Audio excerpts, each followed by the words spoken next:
ഒരു പഴയ ഡയലോഗ് പറയട്ടെ. നിങ്ങൾ നല്ലോണം പന്ത് കളിക്കുന്ന മക്കളെ കണ്ടിക്കാം. കണ്ടിട്ടില്ലെങ്കിൽ വാ, കോഴിക്കോട്ടേക്ക് വാ.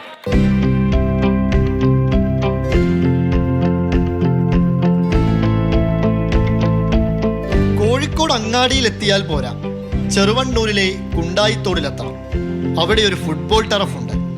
ഞായറാഴ്ചകളിൽ ചെന്നാൽ അവിടെ ഒരുപാട് ഭിന്നശേഷി കുട്ടികളെ കാണാം.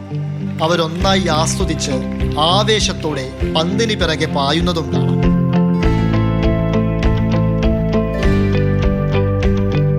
ഭിന്നശേഷി കുട്ടികൾക്കായി ഗോകുലം കേരള FC-യും യൂണിറ്റി FC-യും ചേർന്നൊരുക്കിയ സൗജന്യ കായിക ക്യാമ്പിലാണിത്. ഇഷ്ടമുള്ള ഫുട്ബോൾ താരം ആരാണെന്ന് ചോദിച്ചാൽ പലർക്കും ഒറ്റ വാക്കിൽ മെസ്സി എന്നാണ് ഉത്തരം. ചിലർക്ക് റൊണാൾഡോ. ഇഷ്ടമുള്ള കളിക്കാരനാണ്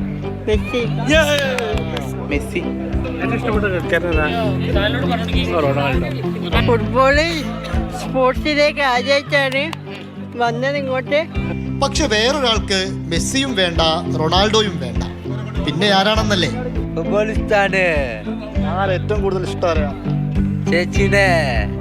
ഇവരൊക്കെയാണെന്നേ നമ്മുടെയൊക്കെ മനസ്സിനെ ഏറെ ചിന്തിപ്പിക്കുന്ന മുഖങ്ങൾ. വീടിനകത്ത് ഇവരൊന്നും ഒതുങ്ങിക്കൂടരുതെന്ന ലക്ഷ്യം മുന്നിൽ കണ്ടാണ് ഇങ്ങനെയൊരു ക്യാമ്പ് ഒരുക്കിയത്. ഉദ്ഘാടനം ചെയ്യാനായി മന്ത്രി മുഹമ്മദ് റിയാസുദ്ദീൻ. ഇതിന് പ്രധാനമായിട്ടും ഇവരുടെ പാരൻസ് ഇതിനെ എത്രമാത്രം ആസ്വദിക്കുന്നുണ്ടെന്നുള്ളതാണ്.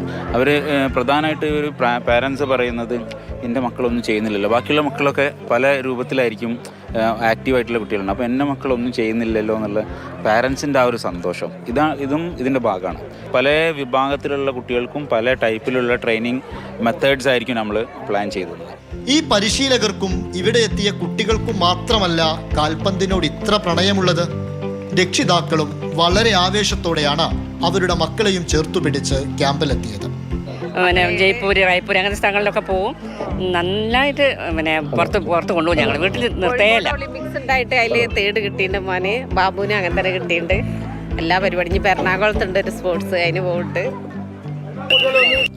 ഇവരൊന്നും വീടുകളിൽ ഒതുങ്ങിക്കൂടേണ്ടവരല്ലെന്ന് പറയുകയാണ് ഈ മനുഷ്യരെല്ലാം. ഇവരെയും നമ്മൾ ചേർത്തു പിടിക്കേണ്ടതാണല്ലോ.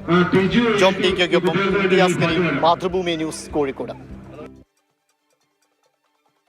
ചേരുന്നുണ്ട് ഇംതിയാസ്. ഈ ഒരു ആശയം, അതായത് നമ്മുടെ ഈ ഭിന്നശേഷിക്കാരായ മക്കൾ അവർ വീടിനുള്ളിൽ ഒതുങ്ങിപ്പോവരുത് അവരുടെ ജീവിതം എന്ന ആ ഒരു ആശയം, അതിൽ നിന്നും തുടങ്ങിയതാണ് ഇങ്ങനെ അവരെ ടർഫിലേക്ക് കൊണ്ടുവന്ന് ഈ ഫുട്ബോൾ പരിശീലനം നൽകുന്നത്.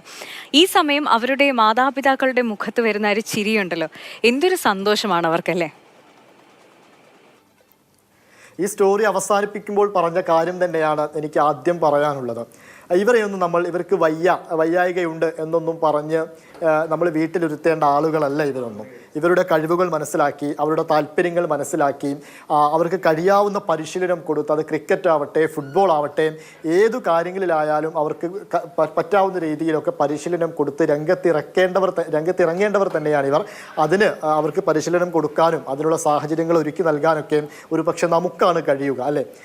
പലപ്പോഴും എനിക്ക് അവിടെ പോയപ്പോൾ ഉണ്ടായൊരു ഫീൽ എന്ന് പറയുന്നത്, നമ്മളങ്ങനെ ഒരു ക്യാമ്പാണല്ലോ, ഒരു പക്ഷേ അത്ര കുട്ടികളൊന്നും ഉണ്ടാവില്ല എന്നൊക്കെ വിചാരിച്ചാണ് അങ്ങോട്ട് ചെല്ലുന്നത്. പക്ഷെ അവിടെ 20-ലധികം കുട്ടികളെ രക്ഷിതാക്കൾ അങ്ങോട്ടേക്ക് വളരെ ആവേശത്തോടെ, എൻ്റെ മോന് കളിക്കാൻ അറിയാം, അവനെയും കളിപ്പിക്കണം, അവന് സംസാരിക്കാൻ മൈക്കൊക്കെ നീട്ടുന്ന സമയത്ത് അവന് നിങ്ങളോട് സംസാരിക്കാനിടെ ഇവനെ കൊണ്ടൊന്ന് പറയിപ്പിക്കുകയോ, അങ്ങനെയൊക്കെയായിരുന്നു രക്ഷിതാക്കൾ നമ്മുടെ അടുത്ത് ചോദിച്ചിരുന്നത്. അതുമാത്രമല്ല, അവിടെ ഈ പരിശീലനത്തിൻ്റെ ഇടയിൽ തന്നെ അവിടെ കുട്ടികളുടെ ചെറിയ രീതിയിലുള്ളൊരു കലാപരിപാടി നടക്കുന്നുണ്ടായിരുന്നു. അതായത് പാടാൻ പറ്റുന്നവർക്ക് പാടാനുള്ള അവസരം, പറയാൻ പറ്റുന്നവർക്ക് പറയാനുള്ള അവസരം. അപ്പം ഞാൻ ഈ സ്റ്റോറിയൊക്കെ എടുത്ത് പുറത്തേക്ക് പോകുന്ന സമയത്ത് ഒരു ഉമ്മ എൻ്റെ അടുത്തേക്ക് ഓടി വന്നു. മോനെ, എനിക്ക് അവരുടെ അടുത്തേക്ക് പോകാൻ വയ്യ, മോനൊന്ന് അവിടെ പോയിട്ട് എൻ്റെ മോൻ അതിലുണ്ട്, അവന് നന്നായിട്ട് പാടാൻ പറ്റും, അവനെ കൊണ്ടൊരു പാട്ട് പാടിപ്പിക്കുകയോ അവരോടൊന്ന് പറയോ എന്നൊക്കെ ചോദിച്ചു. അപ്പോൾ ഞാൻ അവരങ്ങനെ പറഞ്ഞ ആ സമയത്ത് തന്നെ ഞാൻ ആ സംഘാടകരുടെ അടുത്ത് പോയിട്ട് ആ ഉമ്മ ഇങ്ങനെ പറയുന്നുണ്ട്, ആ കുട്ടിക്ക് പാട്ട് പാടണമെന്ന് ആഗ്രഹമുണ്ട് എന്ന് പറഞ്ഞപ്പോൾ ആ കുട്ടിക്കും പാടാനുള്ള അവസരം കൊടുത്തു. ആ കുട്ടി അവിടെ പാട്ട് പാടി. ഇങ്ങനെ വളരെ ഇന്ന് ഈ ക്യാമ്പിൻ്റെ ഉദ്ഘാടനമായിരുന്നു. അതാണ് മന്ത്രി റിയാസ് വന്നിട്ട് ആ ഉദ്ഘാടനമൊക്കെ നിർവഹിച്ചത്. എന്തായാലും വളരെ മനോഹരമായ ഒരു അന്തരീക്ഷമായിരുന്നു അവിടെ ചെന്നപ്പോൾ. ഇനി എല്ലാ ഞായറാഴ്ചകളും ഇവരും ജീവിതത്തിൽ മുൻപിലേക്ക് വരേണ്ടവരാണ്, അല്ലേ? എന്ത് പരിമിതിയും മറന്ന് ജീവിതത്തിലേക്ക് മുന്നേറി വരുന്ന എത്രയോ പേരെയാണ് നമ്മൾ തത്സമയം റിപ്പോർട്ടറിൽ തന്നെ പരിചയപ്പെടുത്തിയിട്ടുള്ളത്. ഈ മക്കളും വീട്ടിൽ ഒതുങ്ങിക്കൂടേണ്ടവരല്ല, അവർക്ക് ഇഷ്ടമുള്ള കാൽപന്തും ക്രിക്കറ്റും ഒക്കെ കളിച്ച് വളരട്ടെ.